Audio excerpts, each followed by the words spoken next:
Lamb boy. And I guess I've been dreaming. Cause now that I'm woke, everything that I see ain't what it seems, man. I guess I've been dreaming. Cause now that I'm here, what I feel motivates me with reason. I guess I've been dreaming. Cause now that I'm woke, everything that I see ain't what it seems, man. I guess I've been dreaming. Cause now that I'm here, what I feel motivates me with reason. I guess I've been dreaming. Oh, and we in there. Peace and love to all the guys and gals and high vibrating species on the planet. What it is, what it do, good people. We living out there. What's busting, y'all? We get myself situated a little bit. All right, okay, mates. Salute. Welcome back. Welcome back to the channel. You know what I'm saying? Have a seat. Have a seat. Come on in. Come on in. Come on in. You know what I'm saying? We about to check something out real quick. You know, about slid over to, back over to the exploring series. I think we were still there. But you know, I mean, we back and forth between exploring series and the Vulcan. You know what I'm saying? So the Vulcan, not the Vulcan. I think I'm about to check that out because I've been seeing a lot of things about Vulcan here lately. So I think that may be something I need to look into. In the meantime, you know what I'm saying? How y'all living out there, man? How everybody doing? Hope everybody good. You know what I'm saying? Appreciate y'all hanging out with me. You know what I'm saying? Coming back and stuff like that. If you're new, welcome. You know what I'm saying? Hopefully we can sway you to stick around. You know what I mean? Hopefully join the academy, you know what I'm saying, with the myself in the academy, you know what I'm saying, while we go through these files, check everything out, be nosy a little bit, you know what I mean, see what they kind of hide from us, in plain sight, that kind of thing, you feel me, and we've been doing a great job at it, guys, and I really appreciate y'all hanging out with us for real, and busting it down, because I promise, getting sick around here, and that's kind of like in a good way, you know what I'm saying, that we actually being able to find this stuff, locate things, and kind of you know, yeah, so we can't, we don't have any numbers to do numerology on this one, guys, so I mean, well, I can, let's see what the time's sitting on. So we got a 3 down there, okay, that 3, you know what I'm saying, then that's 6, okay, so that's 9, okay, so didn't we do the 9? I thought we had the 9. Didn't we do the 9 on the last one? No, that was the other numbers. Well, let's see the 9. It's completion, and we have burnt offerings here. If you flip that 9, it becomes a 6. You know what I mean? As above, so below. And this Amoni-Ra, I mean, almost. This is almost like saying Amon-Ra, and maybe this is he, or something like. But we're gonna find out. You know what I mean? I found it really intriguing. I've been looking for other things for us to get into. You know what I mean? Because I hear certain things, and now I'm trying to really just kind of find some of that stuff and find out exactly what that means, what that is. Like maybe some of these classes, some of these things that these people do. You know what I'm saying? Like I've been looking around trying to see what I can find. So I'm not sure. Maybe that's what some of the Vogan was having issues on, because I did see certain things, but now I went to look and I don't see certain things that I saw at one time. So maybe he had to take that stuff down, y'all. And if that's the case, then you already know. So we're gonna find out what these burnt offerings are and who they're actually being given to, and we're gonna see what kind of cross reference we can do, what we can cross reference this tale to, and yeah, we're gonna do that. So without further ado, class, I hope you have what you do, because I do. You know what I'm saying? And without further ado, we're gonna get to what it is that we do. It was something else that I was gonna say, but I think this is. Oh yeah, okay. I think this is just one of maybe other tales that maybe go along with this. So I'll see if we can find those as well, because I did see a couple of other ones that's like 3 and 4 and 5 hours long. So we may have to do those in segments, like 20-30 minute segments, I guess, you feel me? And we'll get through them.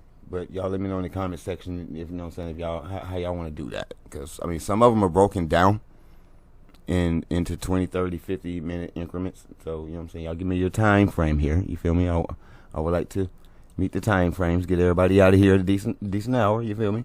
And yeah, and we'll pick back up on them the very next day and get it busting, y'all. So you feel me? And without further ado, matter of fact, speaking of busting, let's go ahead and bust this can open. Burnt offerings. You know he coming right off the bat. Did Mecane lie beneath the shining city? This was a question that flittered about the outer quarters, its wings dipping and swooping between houses and markets. All believed in Mecane. None could doubt, with their own eyes, the gifts they had been given. The priests of the iron smoke shrines proclaimed her word daily, offering sacrifices rendered in copper and foulade scraps to the throne's treasuries. But was she there? Was she really beneath the earth? There were those who began to form the beginnings of a new doctrine. Had Mecane ever visited this world at all? Was she truly formed of metal and iron, or was she a thing of spirit, an ideal form to which they were striving for? Was foulade, too, impure? The priests did not know what to do with these new ideas.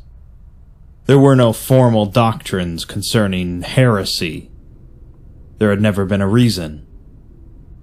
What need did they have to coerce their citizens when Mecane's gifts stood all around them?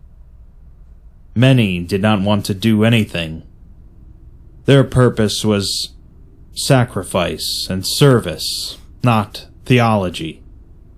That was for the academics and thinkers in their vast skyscrapers, and they had little true authority. The church's power was the emperor, who had more pressing concerns. But others saw something else in this. What was this impurity but an obsession with spirit, with the impermeable, the immaterial? Many of them had served on the front lines. They had seen what spirits could do. They held the vine scars to prove it. The rumors fluttered on, and the priests grew jealous of their flock. Horticulture had not been a popular pursuit in Amoni-Ra for many years. The war had gone on too long. Old soldiers did not want to come home only to see more greenery, more vines and shrubs lurking on their own land. So the gardens dried up, the parks were closed, and agriculture moved out to well beyond the city gates. Atham had been a gardener. He had lost his job, of course, and had found it difficult to use his skills for anything else. All he knew was plants, how to look after them, pruning and watering, shaping beds and lawns. So Atham withdrew from the world, living off a pittance from his clan. They preferred it that way. It would keep him quiet, keep him away. He tended his own little patch, making it green. He raised high bushes around the edge of his land, away from the other houses. Date palms loomed over wooden fences, and the sun stopped at the house's walls. There was only a single house near him, a dozen or so yards away. The outer suburbs were a mess of run-down homes, abandoned junkyards, and blasted shrubland. The sands would frequently clog up the machinery, people's augments, everything. It was not a popular neighborhood, but the city expanded ever outwards, and not everyone could live in the high-rises. The house had been empty for many years when Farah turned up. She came alone one day, one of the interminable days, while Atham was in his garden. He saw her draw up in a thin car, a single bronze augment creeping halfway up her arm. Her hair was covered by a scarf. She was thin, in her 30s, and unsmiling. He didn't think much of her at first. He'd seen all sorts of people move into that house. Aging widows, broken soldiers, poets trying their hand at poverty. He ignored them all, withdrawing further and further inwards, barely leaving the house at all. But then he saw her garden, one morning on the way back from the market. There were no plants there, but she had placed a thing of iron. A twisted sculpture, reminiscent of a tree, but distinct from one, dominating the center of the plot. Around it were shrubs, bushes, wrought in steel and zinc. Each one was unique, and each contributed to the greater whole. Between them, the sand was curved into strange, precise lines. He walked over to the fence and leaned over it. "That's a beautiful garden," he said, thinking of nothing else to say. She stood up and smiled. "Thank you." The heresy spread further and further. What if Mecane was not beneath us? What if this was not the first Ram after all? Doubt was sowed in minds across the city, spreading, worming, and twisting through the districts. It reached the ears of the engineers up in their tall towers. They scoffed, publicly, but privately they all thought the same thing. Who had seen Mecane? The Emperor was their god's will, but who besides the Emperor had seen her? And it had been so long since the first Bumaro was on the throne. How carefully had the records really been kept?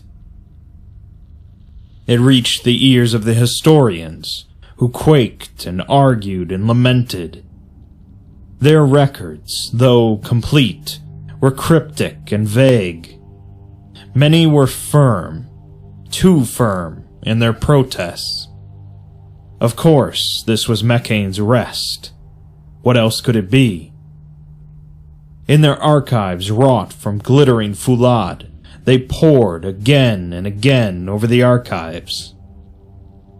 It reached the ears of the automata, who did not understand it, because they understood no command not directed from the throne.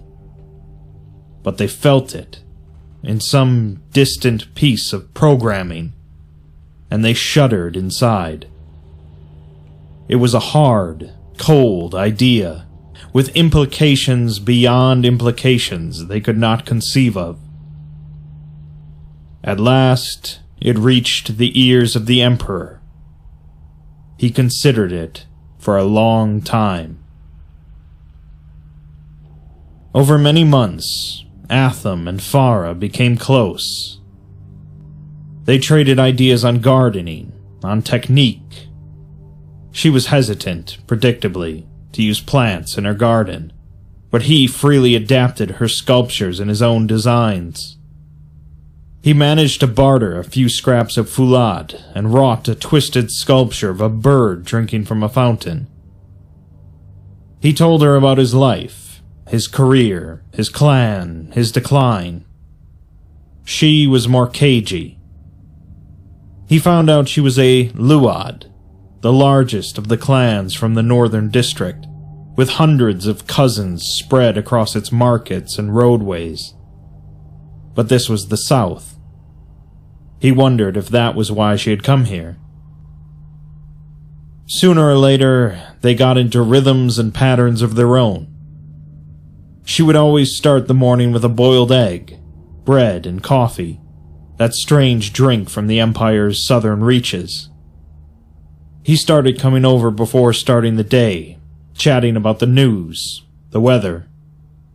She, in her turn, would often lounge in his dining room each evening as he prepared dishes of chickpeas, flatbread, and spice from far distant archipelagos. She don't say too much.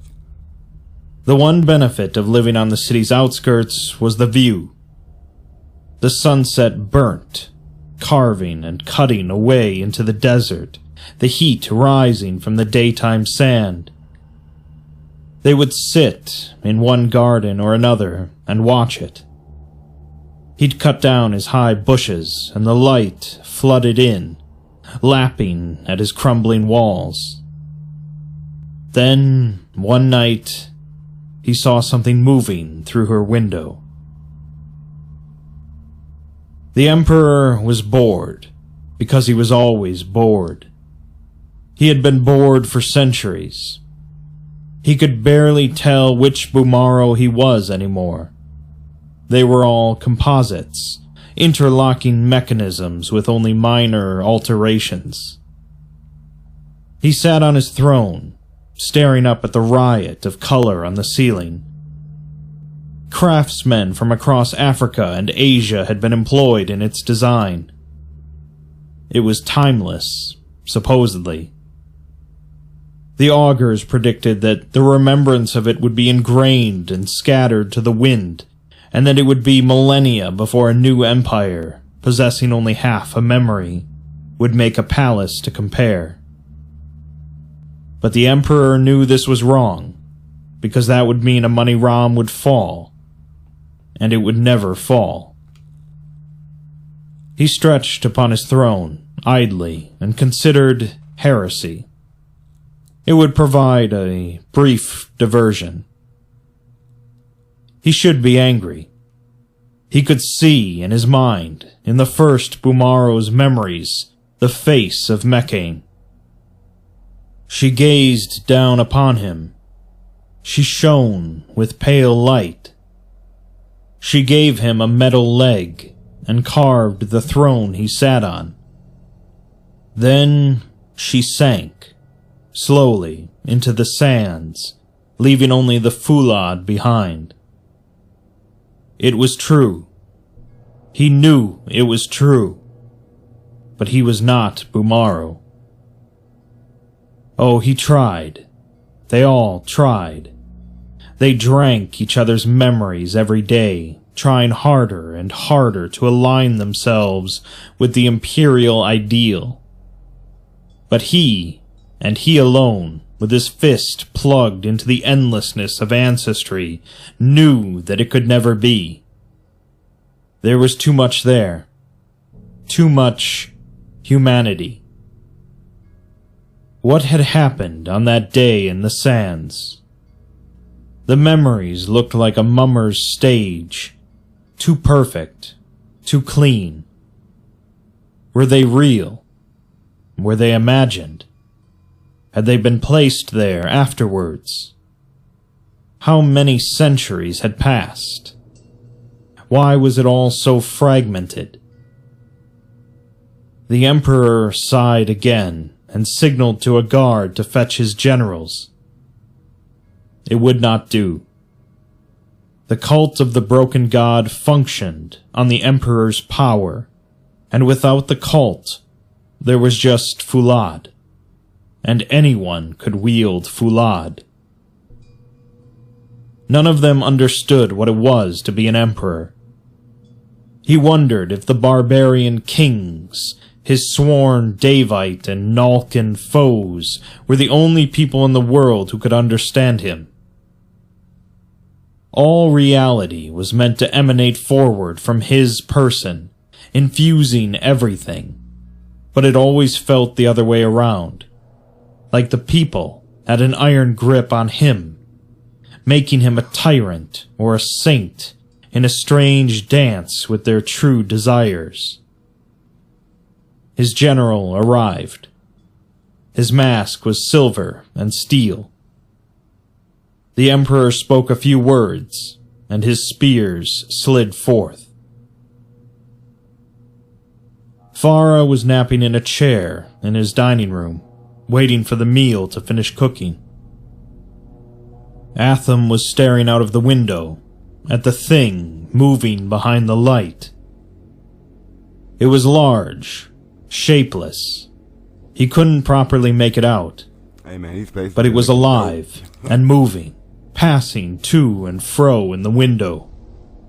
He grimaced and tightened his grip on the saucepan. He left by the front door and slowly, carefully made his way across to her house. The door was unlocked. But why wouldn't it be, in an area as remote as this? He entered the kitchen and crept over to the hallway door. Slowly, he pushed it open. There was nothing on the other side, only a dark room with doors leading off it. Atham began to feel foolish.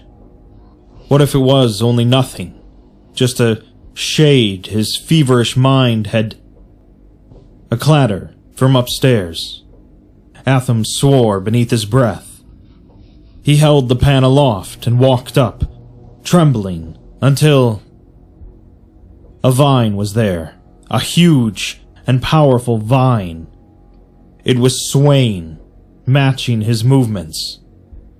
Other vines were creeping across the ceiling and turned in his direction as he moved upwards. A strange, low hissing could be heard. Stop!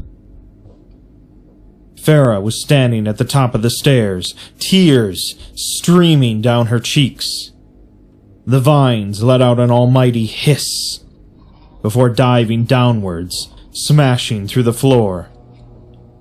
Atham was knocked back, choking on dust. Brushing it out of his eyes, he leapt down and looked around. Farah was standing there, mercifully unhurt, her back to the wall, edging away from the huge, dark hole that had sprung up in her carpet. The heresy had reached Atham as well. It reached everyone. He did not know what to think of it. It went against everything he was taught, but then he was a gardener. His very purpose was now against everything he'd been taught. The city shined with electricity. It heaved with foulade, squeezing into the small places, extruding into the desert. It was like an open wound. But there were no open wounds, were there? One man's wound was another's perfection, a balm for the body, soothing the spirit through the sensation of metal on skin. Farah was, of course, a Davite.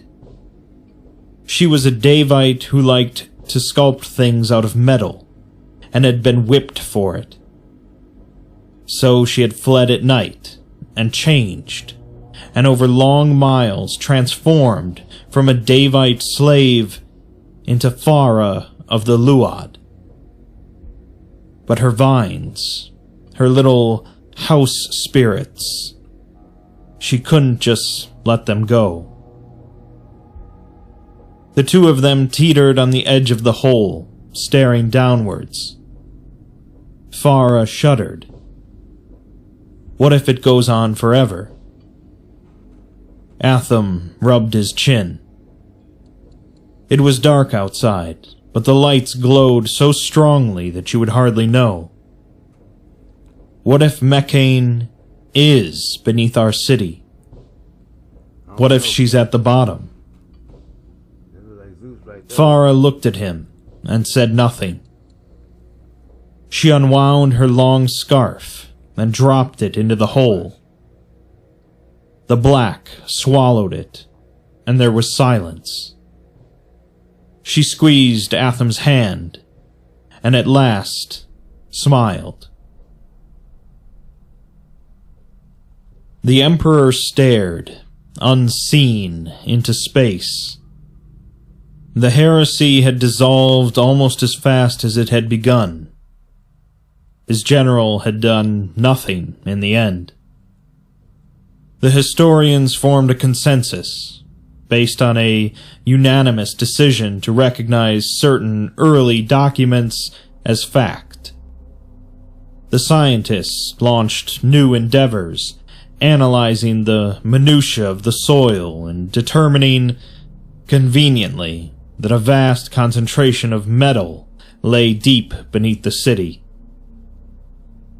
The people returned to the shrines, and the burnt offerings were held aloft once more. The priests were happy. The body politic was solid. The emperor sat on his throne and stared into nothing, emanating his principality once more. One small matter had caught his attention.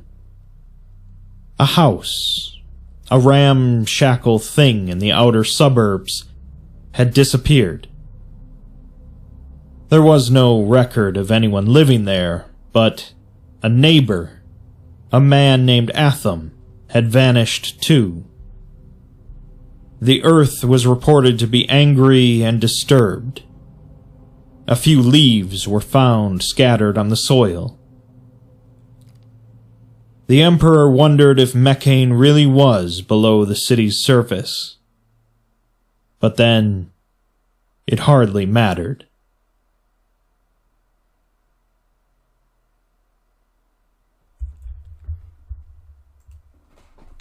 I mean,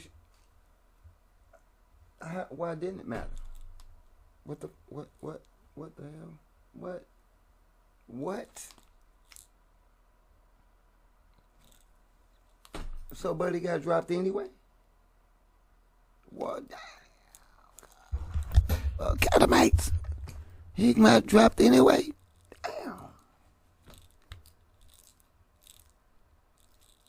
Damn. He said it didn't even. He wondered if the thing even. Okay, so I got a feeling this thing is some type of fallen, some type of fallen angel or something. You know what I'm saying? That's what I'm getting a feeling. You know what I'm saying?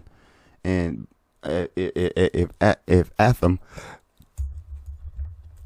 which sounds like a place,